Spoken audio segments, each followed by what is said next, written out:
May the words of my mouth and the meditations of our hearts be acceptable in your sight, O God, our strength and our Redeemer. Amen.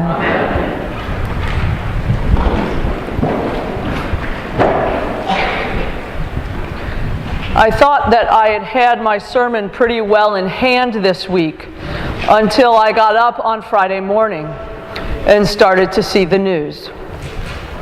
And as the day went on, I thought the sermon that I had prepared is better to wait for 3 years, 6 years, whenever we come back around to talk about John the Baptist. And as I was reflecting on the shootings on Friday morning in Connecticut, a scene from the book Night by Elie Wiesel came into my hand, into my heart, into my mind. Are most of you familiar with that book? There's a scene in that book at one of the concentration camps during World War II, and the Nazis have decided to make an example for the prisoners. And they chose at random a group of people to execute by hanging. And so they pull out a number of men, and they also pull out a 12-year-old boy. And they make the prisoners stand there and watch the executions, including the murder of this young boy. And a voice cries out from the crowd, "Where is God? Where is God now?" And in the midst of the silence, another voice cries out, "You're looking at him. God is hanging there." And I know that that question, where is God? Where was God? Was a question that we heard over and over and over the last couple of days. Where was God in the midst of the shooting on Friday morning? And the answer is, God was right there.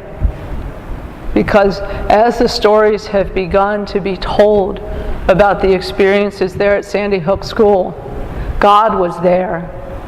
God was there in that teacher who hid all of her children in the cabinets and the closets. And when the gunman came into a room, she told him that her children were in the gym. And she was killed, and she saved her entire class. God was there in the principal and the school counselor who tried to rush the gunman and stop him. God was there in a little boy who told his teacher that he knew karate, so he would walk at the head of the line and lead his class out. And I'm sure there are many, many other stories, some of which we may hear in the days and weeks to come, some of which we may never hear. But what they all tell us is that God was there. God was in the midst of that terror. God was in the midst of the death. God was with, walking with, living through the experience that the people and the children lived through on Friday morning. And God is now with all those families, that whole community that is grieving. God continues to walk step by step with all of those people. As people of faith, we have to believe that. If we believe that God was somehow absent in these hardest times in our lives, then we are people who become lost. As people of faith, I think we are able to see the ways in which God walks with us. I've heard people say, why did this happen? People after the early service this morning say, I don't understand. It makes no sense. And that is the truth. It makes no sense. There is no way to explain what happened. There's no way to explain what happened on Friday. There's no way to explain what happened at Virginia Tech or at Columbine or at any of the other numbers of shootings that we as communities have lived through, because they are senseless. But for people who would say it's because God was absent, that's not true. That's not true. God was present. God was there. God was with those people and with those communities as they lived through those experiences. And whether you have children or don't have children, we all have nieces, nephews, cousins, children in our lives. And I think most of us, while we can't imagine having a child taken in that way, we can imagine some of the grief, some of the loss, some of the wondering, some of the questions. Because if we were in that situation, they would be our questions. I think it's at these times when church, when a community of faith is a gift to us. Because here this morning,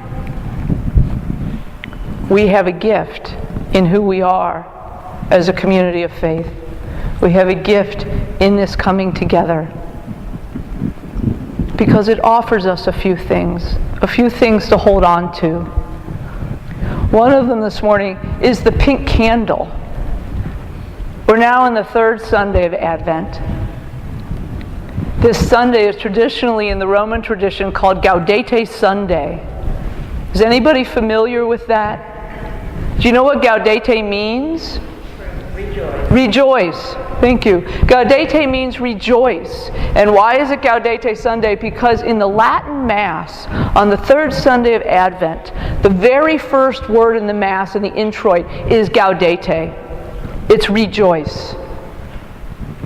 And we come here this morning in the midst of our waiting, and we light the pink candle, and it reminds us of light. It reminds us of hope. It reminds us that we are people waiting for the incarnation of God. We are not people for whom God has abandoned. We are a people waiting because we believe in Emmanuel, in God with us, in God walking with each and every one of us. Coming here together reminds us this morning of that. The lighting of the candles reminds us of God's light in the world. That in the midst of places and times of darkness, we are not people of darkness. We are not people of despair. We are people of hope. We are people of light. We are people who believe that as God walked in the person of Jesus 2,000 years ago, God continues to walk with us. God continues to love us and to support us and to care for us in times of tragedy and despair.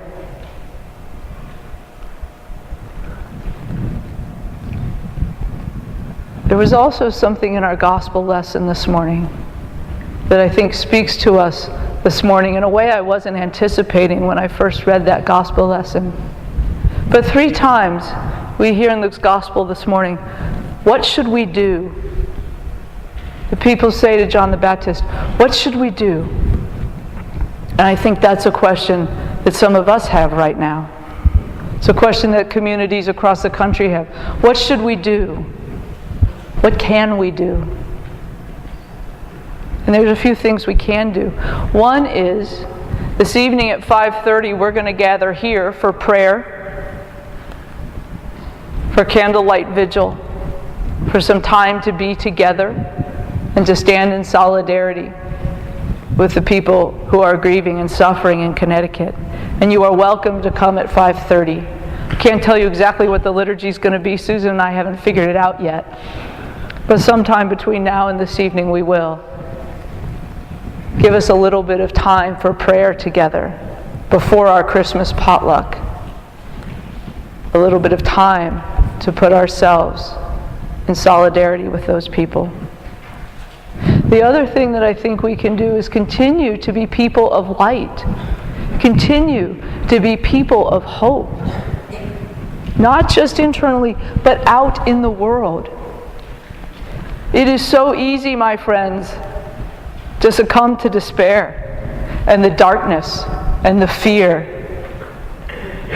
especially when things happen like they did on Friday and we are left asking why and how. But that's not who we are. We are people of the light. We are people of the faith, and we are people of the incarnation. We are people who believe God with us, each of us. It is our job to be that people in the world. But as we walk in these dark times, we are the light, we are the hope, and we are the incarnation. Amen.